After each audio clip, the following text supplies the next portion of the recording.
Okay, so when we see Peter, when we look in the Metaphysical Bible Dictionary, right, when we look up Peter in that particular book, it says Peter, hard, compact, strong, firm, unyielding, a large stone, a rock, a cliff.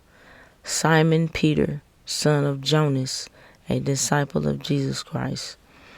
Matthew 16:18, Mark 3:16. Metaphysical, the spiritual faculty of faith. This disciple's name, Simon, hearing, signifying his receptivity and ability to discern truth, was changed by Jesus to Peter, or Cephas, which is the Greek for the word rock. This represents faith in God, strong, unwavering, and enduring.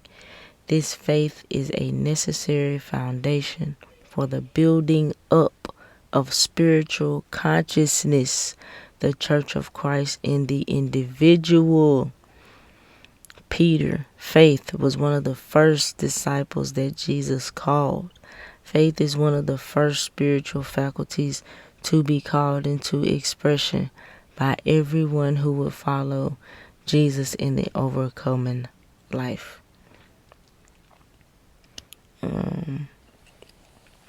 The leading characteristic of Peter, faith, before he is firmly established in spiritual consciousness, is changeableness.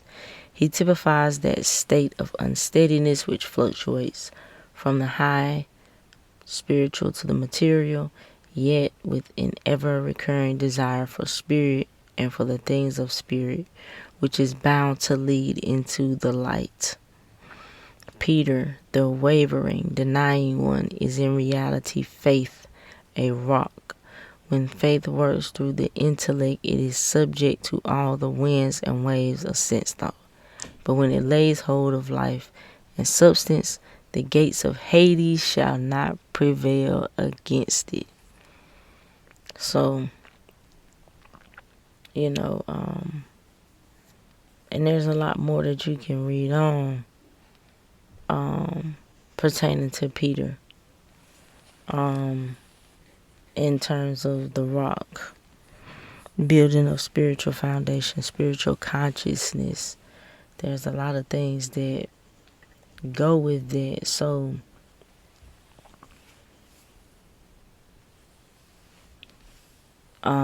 one of the things they say about the host is that they're harmless. They wouldn't hurt a fly. Very typical expression. And in the very opening of the show, like, you see the fly like literally land on their eye and they don't move. But at the end of the episode, Dolores, a fly lands on her and she kills the fly. I know things will work out the way they're meant to.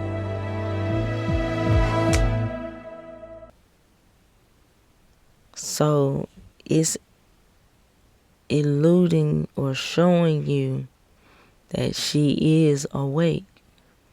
She is aware. So there is something that has triggered in them from their oldest memories with their original creator, Arnold. So it's deep, There's a part when in episode 2, the man in black, William, he says, you know why this beats the real world, James? The real world is just chaos. It's an accident. But in here, every detail adds up to something, even you. So he told him, like, yo, the real world is chaotic, man. Like, the spiritual world is the real world. It's way more cutthroat. It's way more, like, it's dealing with a darker energy, more chaos. It is chaos in itself. So, but in here, he said, but in here, every detail adds up. You know why this beats the real world, Lawrence? The real world is just chaos. It's an accident. But in here, every detail adds up to something. Even you, Lawrence. Yo, that is so heavy how he said it, because it's true. That's why you can look at your birth chart and it can add up. It can be true. If you really know how to do the math, it can be true, because this world is an illusion. It's a matrix. It makes tricks. It's everything that they said that it was in the matrix. You know what I'm saying? So in this episode, in that second episode, that's the episode we learn that who the man in black is, that he is William. Because it's an ongoing tale between William and Dolores. As much as she hates him, as much as he's done so much harm to her, they have a intertwined journey, so to speak.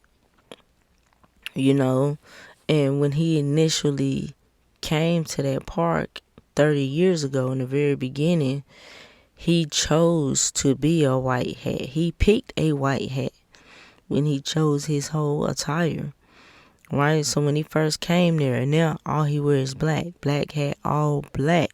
He tells Lawrence, he says, in a sense, I was born here. That's because he found out who he was in that place, in that part, as most people do. Because you find your shadow, your doppelganger, your double self, your diablos, your lower self, who you are when you can be nothing but your desires and your impulses with no consequences, with nothing to stop you or to stand in your way. That's what a typical human is. So in a sense, throughout the show, you see the dynamic of the human being transcending, having to transcend their lower nature. So it's a whole lot with this show, man. It really is a whole lot with this show. So William represents those who know what this place is, those who know what this world is, the do as thou wilt crowd, the ones who know it's not real. So it's so easy of a temptation to walk a desire-filled path, because why not? You feel me? So that's why they're seen as the morally bad side. So he talks to them like they are. It's the whole Darth Vader vibe, That's what Darth Vader represents. It's the same energy, it's the same vibe, it's the same thing. So yeah, it's a whole Darth Vader type of vibe. It's that whole dark side vibe, and dude said, William, he be giving so many gems. He was like, before he unalive dude, right, for the information, right, he said it's beautifully done, really, but you can see the cracks after a while. That's why I like the basic emotions. You know what that means? He said, see, he's seen them evolve and get better over them 30 years, because he's an investor. He's a big stakeholder in that company anyway, so he's majorly invested in it. But it's really for his own desire. He says it means when you're suffering is when you're most real. Beautifully done, really. But you see the cracks after a while. That's why I like the basic emotion. You know what that means? Please.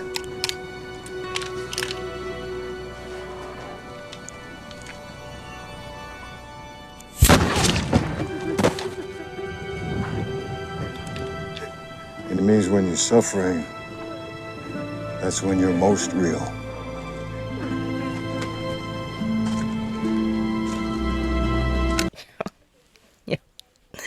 Yo, that's the realest shit ever. You understand it about people, about humans. That's the only that's when people are the most real, is when they suffering. If they have to suffer. If they don't have to suffer, they don't have no empathy, no compassion about them, no nothing, yo. These are the things that you think about them. It reveals more to you about life. You see what I'm saying? Like, he's been there so long. The science of them, the way he sees them, is really how you're supposed to understand the nature of your reality, of the bots around you, the NPCs around you, the zombies around you. This is what you gotta understand about people, about the masses, about the sheep. But see, the thing is also, William has been there so long, he figures there has to be more. And somehow or another, he's gotten a whiff of a maze that Arnold left behind.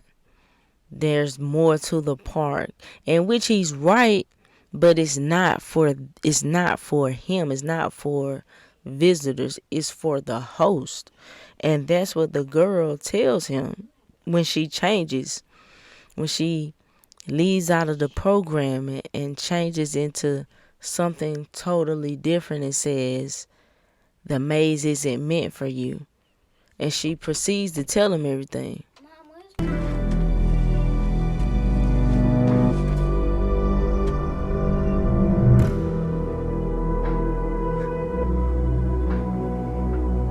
The maze isn't meant for you. What'd I tell you, Lawrence? Always another level. I'll take my chances, sweetheart. Follow the blood arroyo to the place where the snake lays its eggs. You have it now. And there was this interesting part in there with Ford when he sees the boy in the desert. And you can kind of tell there's a connection because the boy kind of looked like he's dressed like him, kind of like, you know. So there's a snake, a rattlesnake, and Ford makes it stop moving, you know, controls its movement. And the boy is like, how do you do that? Is it magic? And Ford says, everything in this world is magic except to the magician. Everything in this world is magic except to the magician.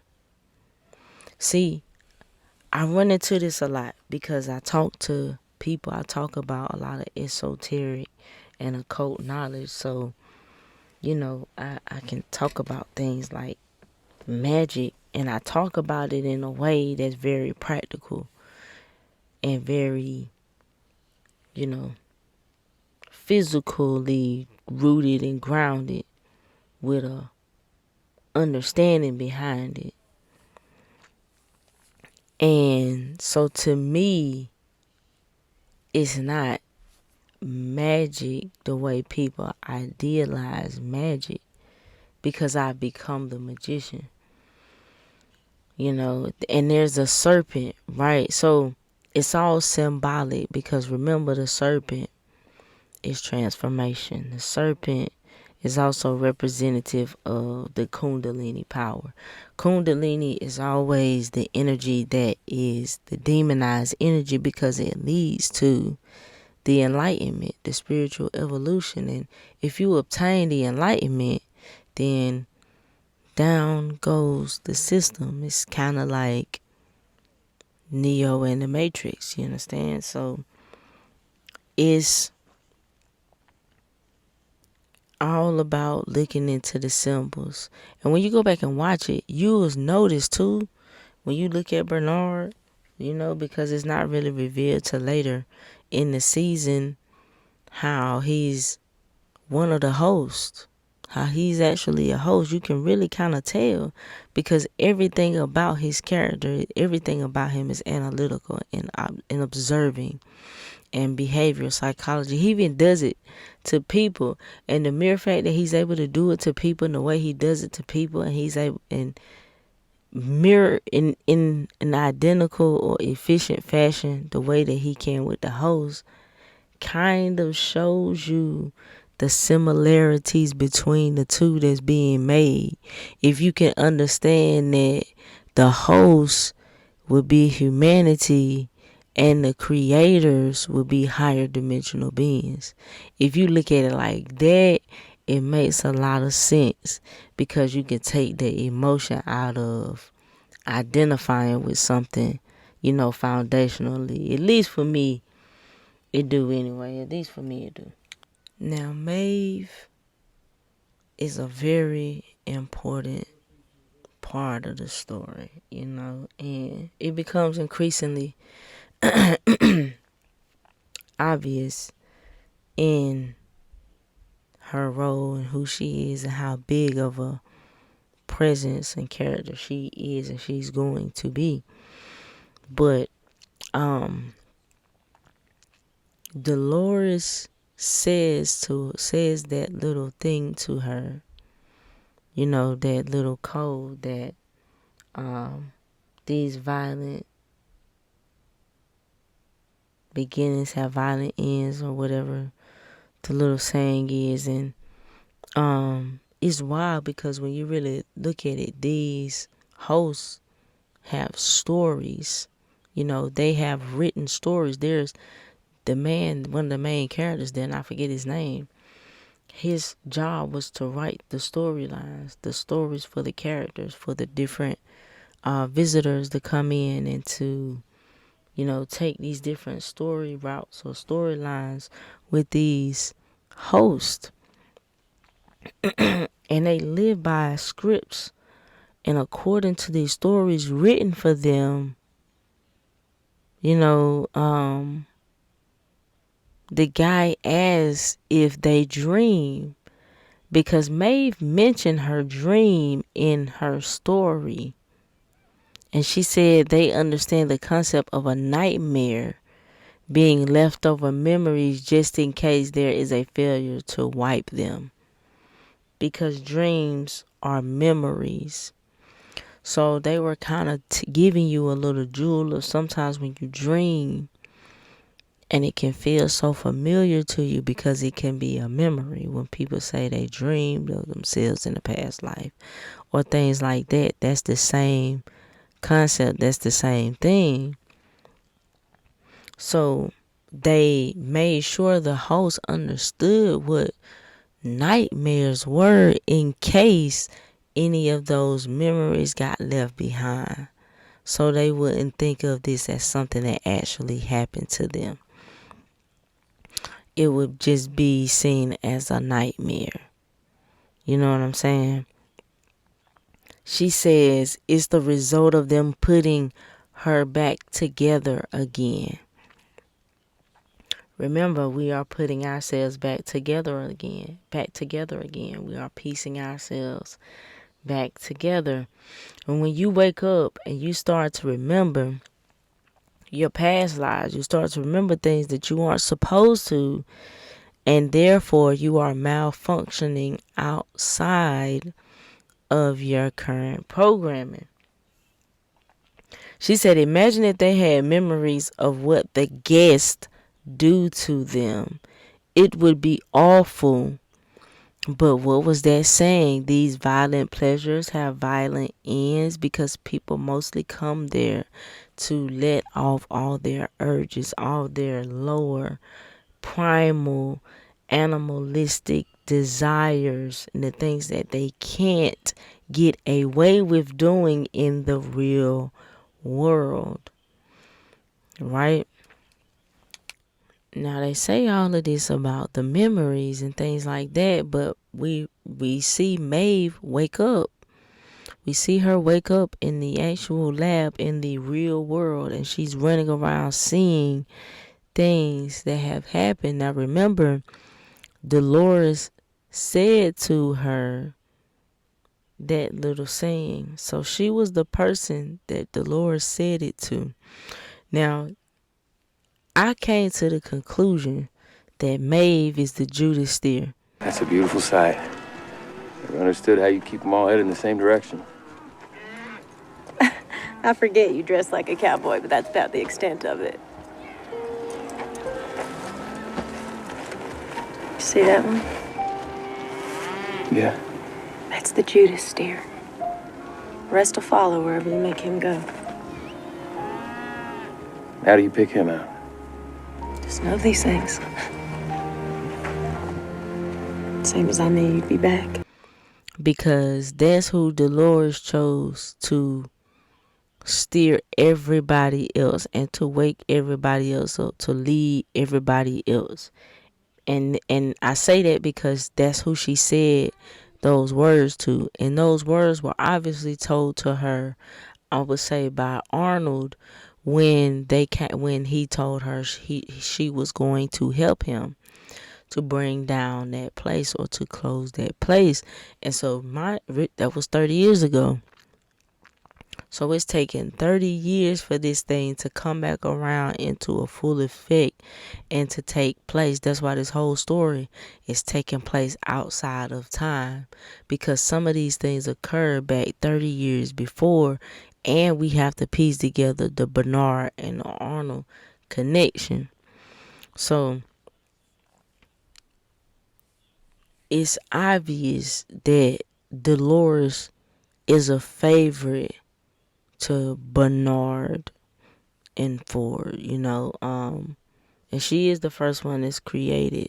And we notice that there is somebody giving her instructions, but we don't exactly know who. We hear Bernard's voice, we assume it's Bernard, but we really don't know yet at that time while you're watching it. But what we do realize later is that it's Arnold.